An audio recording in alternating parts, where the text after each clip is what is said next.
Hi friends, இன்றைக்கி ஒரு சூப்பரான சில்லுன்னு ஜிஞ்சர் ஆயில் இல்லாட்டி ஜிஞ்சர் ஸ்குவாஷ்னு சொல்லலாம், எப்படி செய்கிறதுன்னு பார்க்கலாம். இதுக்கு நீங்கள் இஞ்சி ஃபஸ்ட்டு நல்லா தோல் சீவிக்கிங்க. தோல் சீவிட்டு சுத்தமாக கழுவிக்கிங்க. கழுவிட்டு இதை துருவிடலாம். துருவறது வச்சு துருவலாம், இல்லாட்டி பொடி பொடியாக வெட்டிடலாம்.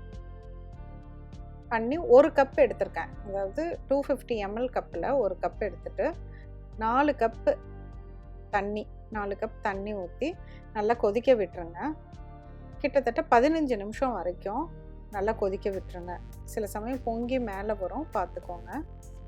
நல்லா கொதிச்சோன்னே சுத்தமாக வெந்துடும். வெந்ததுக்கப்புறமேலு இப்படி ஒரு வடிகட்டியில் வடிகட்டி அந்த தண்ணி மட்டும் எடுத்துக்கோங்க.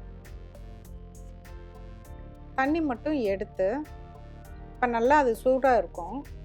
இப்போ இந்த சூடாக இருக்கிற தண்ணியை திருப்பியும் பாத்திரத்தில் ஊற்றிட்டு, இப்போ ஒரு கப்பு நம்ம இஞ்சி போட்டோம்ல, துருவன இஞ்சி, இதுக்கு 3/4 கப்பு சர்க்கரை போட்டுக்கோங்க. 3/4 கப்பில் இருந்து 1 கப் சர்க்கரை வரைக்குமே போடலாம். அது ஸ்குவாஷ் தானே, அதனால் அதிகமாக போடுற மாதிரி இருக்கும்.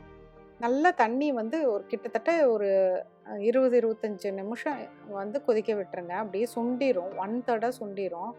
சிரப் மாதிரி வந்துடும். தொட்டு பார்த்திங்கன்னா பிசு பிசுப்பாக இருக்கும், சிரப் மாதிரி வந்துடும். ஸோ அந்த டைமில் எடுத்துகிட்டு ஒரு பாட்டிலில் ஊற்றி ஸ்டோர் பண்ணிக்கோங்க. ஃப்ரிட்ஜில் வச்சுட்டிங்கன்னா ஒரு 2 வாரத்துக்கு யூஸ் பண்ணிக்கலாம். இப்போ இது சர்விங்க்கு நம்ம ஐஸ் க்யூப் போட்டு லெமன் ஸ்லைசஸ், அதுக்கப்புறமேலு லெமன் ஜூஸ். இப்போ ஒரு டம்ளர் ரெடி பண்ணுறதுக்கு 1/2 லெமன் ஜூஸ் இருந்தால் போதும்.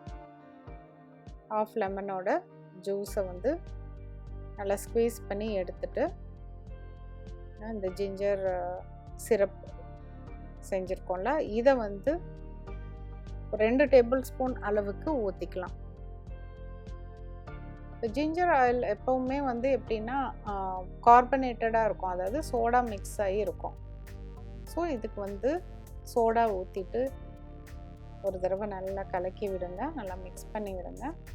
அப்படியே எடுத்துகிட்டு இந்த சம்மருக்கு அதுக்கும் சில்லுன்னு குடித்தா சூப்பராக இருக்கும். இன்டைஜஷனுக்கு ரொம்ப நல்லது, ரொம்ப ரெஃப்ரெஷிங்காக இருக்கும். கண்டிப்பாக இதை செஞ்சு குடிச்சு பாருங்கள். மீண்டும் ஒரு புதிய ரெசிபியோடு சீக்கிரம் உங்களை மீட் பண்ணுறேன். தேங்க்யூ. ப்ளீஸ் சேனலை சப்ஸ்கிரைப் பண்ணுங்கள், பெல் ஐக்கானையும் மறக்காமல் ப்ரெஸ் பண்ணுங்கள்.